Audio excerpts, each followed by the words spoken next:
what's going on, y'all? T-Bob here. And Jake as well. And you're about to watch a little OTB LSU. We're going to give you all the latest, greatest between LSU football, baseball, women's basketball, softball, and everything in between. Bottom line, if you want to talk Tigers, keep it locked, subscribe, like it, and we hope you enjoy it. There was a ton of news yesterday in the LSU news cycle. However, it hit right after we got done. So we'll do some rehashing, some of our opinions on stuff, but we probably won't spend too long on what actually happened, given the purple wedding, all the defensive staff changes at LSU. We'll kind of look forward into maybe what's coming next. There's some big recruiting news. The Pelicans look awesome. An interesting Marshawn Lattimore contract restructure, which could point towards a couple of things. And then, of course, the impending Saints-Falcons game, munchies, everything else. So hang out with us however long you want. Next 3 hours will be on 7 to 10 a.m. Having fun, talking sports. YouTube.com/1045ESPN. If you're watching there, hit the like button, subscribe to the channel, everything. Also, if you're watching here, you notice I did find my computer. I found my backpack. So shout out. There was a bit of a miscommunication, and Walk-Ons actually did have it yesterday. Shout out to the fine people at Walk-Ons Burbank holding onto the bag, and so I could get it yesterday. All right, Jake. Let's. How are we feeling today, though? How's everyone feeling? I'm feeling great. Feeling good. Like you said, a lot of stuff to get to, a lot of things that I thought you did a really nice job of talking about yesterday because, felt like maybe something would happen there. We didn't get a chance to react, though, because it happened pretty much right when we got off air. Oftentimes that happens. News likes to come out at like 10 or 10:30. Yeah, and I had I mean, obviously, right, if you listened to yesterday's show, you knew that we had heard that it was happening.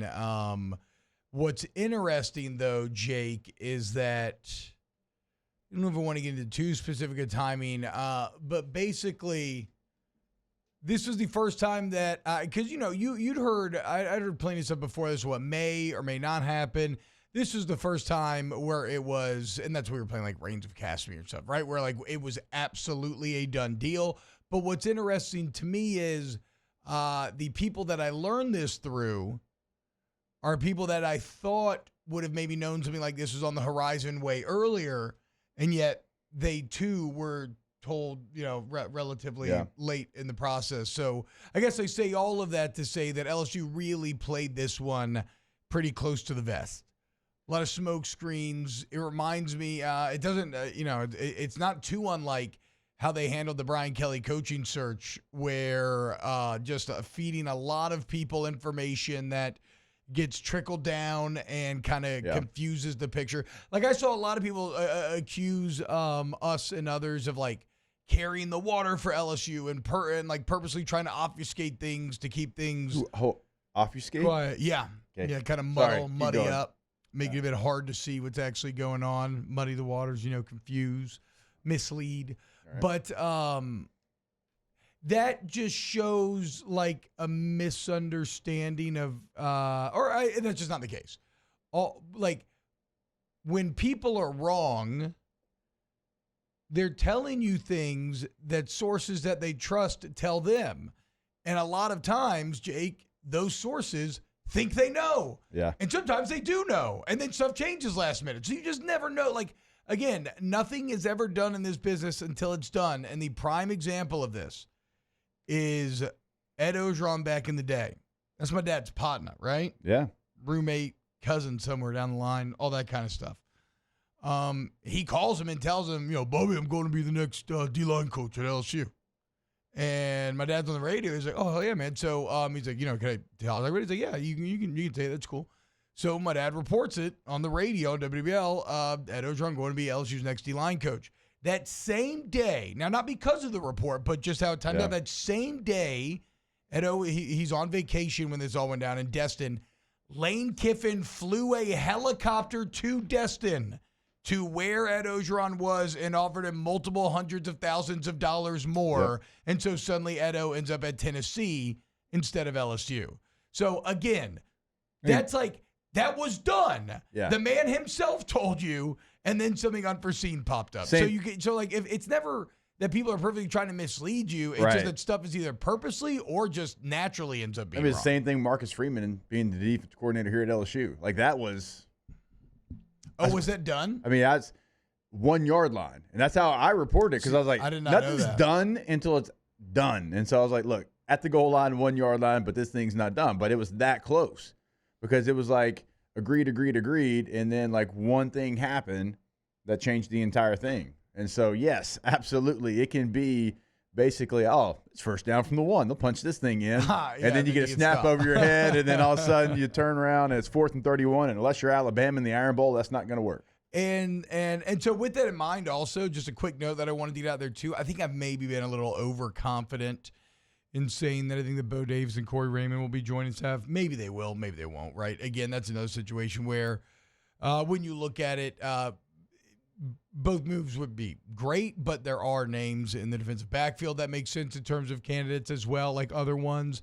And with Bo Davis, I mean, I did not realize until starting to really dig into this stuff yesterday, he's already making $1.1 million. Yeah. As the Texas D-line coach. And you just paid, I mean, I'm saying a rough estimate of what, like $5 to $6 million maybe to buy out this staff. I mean, House alone was close to $4 million. So, and like Bo Davis obviously done an incredible job at Texas, right? And he has Texas rolling right now. And so how much money would it take him for one to leave a spot where everything's moving in the right direction and going well and come to a bit more of a It's just, again, that feels more unrealistic the more you start to peel it back. But we'll talk about, in terms of DCs, who some of the candidates are. And I think there's some interesting names there. And I remain kind of convinced on the offensive side of the ball that it's going to be someone in-house. I don't know that for sure, but I imagine it would be. But, Jake, your reaction yesterday to the entire defensive staff being let go? I think it's something that had to happen, right? No matter who you want to blame, no matter if you're like, it was the coaches, no matter if you're like, no, it was more the players, no matter who you think it was, it had to happen because they weren't on the same page. Players and coaches weren't on the same page. Sometimes, you know what? That just happens, and you got to make moves. But this is not, as easy as it is to bring in new players and for players to leave, it's still not the NFL. Right. And so a lot of your players are going to be the players that you're moving forward with, especially when you look at what LSU is doing in the portal, which is not as much as they've done the last 2 years, at least at this point. Yeah. So it's going to be with the players that are on the roster and the players that they signed in December. And so if you looked at kind of the dynamics of what it was going to be, you saw some of the body language, you saw guys go to the NFL draft and you hear the rumors of it's not great. Well, then that has to happen. And then you look at the numbers of it. And we've talked about it, in length, but when you say them out loud, right, 105th in yards per game given up, 87th against the run, 118th against the pass, 82nd in total defense, 86th in scoring defense. You gave up 30 points a game, basically. Yeah. Those things can't happen. And they're going to get heightened when you know that you had the number one offense in the country. And I heard you say this on one of your shows yesterday, and you're right. And we've said it. If you're 60th, you might play for a national championship.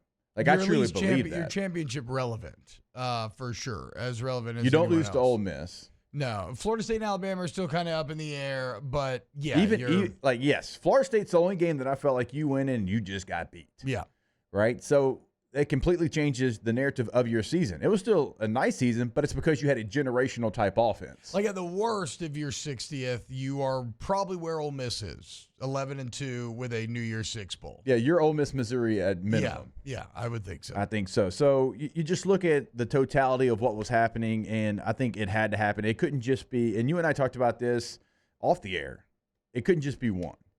It almost felt like it had to be everybody.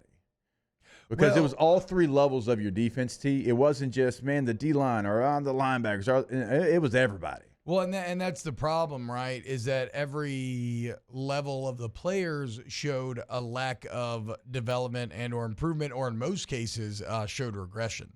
Yeah. Right? There was no Blake Baker coming in and coaching the linebackers, and Damone Clark goes from being a disaster to a top NFL draft pick, right? Being a starter for one of the best teams in the NFL. Yeah, now. like there was no there was no guy that you could point to that was like, oh, or like even like as the Coach O staffs were falling apart, right? Brad Davis doing such a good job with that offensive line that Davis had to be retained. And so and look, I know I've talked about this a lot, but I don't think you can mention it too much. I do empathize. And it is sad, man. And it's kind of an odd feeling when we're all so happy and celebrating people losing their job, right? And it's not hard to put yourself in their shoes and think about the 24/7, like, because nobody's trying to be bad. I mean, you're sitting there dedicating your life to it for one reason or another, though. It's just not working. And so despite all that hard work, you get fired and there's not a lot of thank yous. There's more a lot of good riddance and kind of dancing on your corpse. And I don't think it's hard to empathize with that. And it's tough for those guys, and it's tough for their families. And I know they're all very highly paid, obviously, especially compared to regular people, and especially when you get into coordinators. But even like the position coach are getting paid nearly as much as Matt House now have to go find jobs and move their families and everything. So there is a bit of an element of that just I cannot shake, that bums me out about all of this. Like if you saw Steeple's note to the players and the coaches and the fans yesterday, it's sad, and he was obviously beloved. And Mekhi Wingo, if you saw Mekhi Wingo's note to Steeples. And so it's a situation where, like, this isn't like when Pelini was fired, at least not with these assistants, and he was basically like two middle fingers to everyone walking away, like, pay me my money. And so, well, if you know Bo, you know that's Bo. Yeah. But it's like I just so a little bit of that does make me feel bad, but I do understand that at the end of the day, it's just the reality of the job. And like we said yesterday, especially when you accept a job at a psycho college town like the LSU ecosystem, right? And that's the dual edge of opportunity, right? You go to LSU because it's a big-time job, and it's how you build your resume and you step up if you succeed, and then you go on to even bigger and better things potentially if you're a position coach.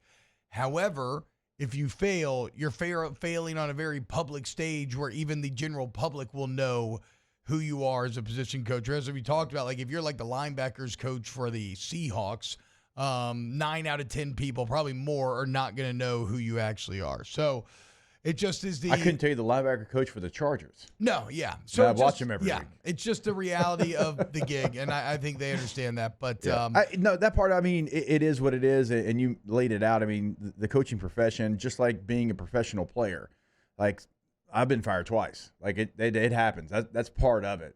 And sometimes it's because of your poor performance, and I think some of these coaches obviously had poor performances. Yeah. And sometimes it's just because of the circumstances. And, these assistant coaches, they were always going to be part of the circumstance, regardless of how they were maybe viewed in the locker room, because it was so bad, T, that it felt like you had to get rid of everybody. Like you had to truly clean house just so you had somebody new coming in that had assistants that they jived with. And there was never we used to do it like this, or last year was this. I don't think you could have that situation for this defense. I think also kind of what we're getting at here is that House was failing on the field, and from things I've heard and things you can gather from Harold Perkins tweeting yesterday, it ain't so fun when the Rabbits got the gun, and Braden Swinson tweeting him literally kicking rocks. I think you can gather that House, on top of not doing well in the field, was very disliked by the players.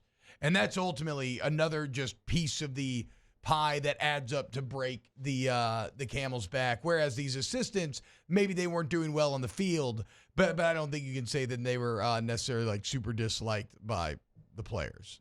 Well, I mean, Jimmy Lindsey wasn't, obviously he had a medical emergency. He wasn't even really there. I mean, it happened right before the season. And so like that one's a tough one. That's a tough deal for him because he didn't even really have the opportunity to go and prove himself. because he did have a medical emergency, and obviously that's a circumstance. Priority that's number a one. Circumstance for sure. To your point. So, William Anthony says, "I'm not sorry they lost their jobs. How much are these coaches paid to produce? They were compensated. Results are lacking for how much they were paid." Again, yes, you can you're not wrong. That is the base core truth. But I mean, I also don't think it's crazy to feel like some level of human empathy, right? I mean, we all understand how tough it would be, but it's a job. It's a job. So whatever. Wow, Jake, what incredible takes. I mean, those guys, they're just the best. I think so. And if you think so, again, hit the like button, subscribe, ring the bell so you get notifications when we post every single day here on OTB LSU.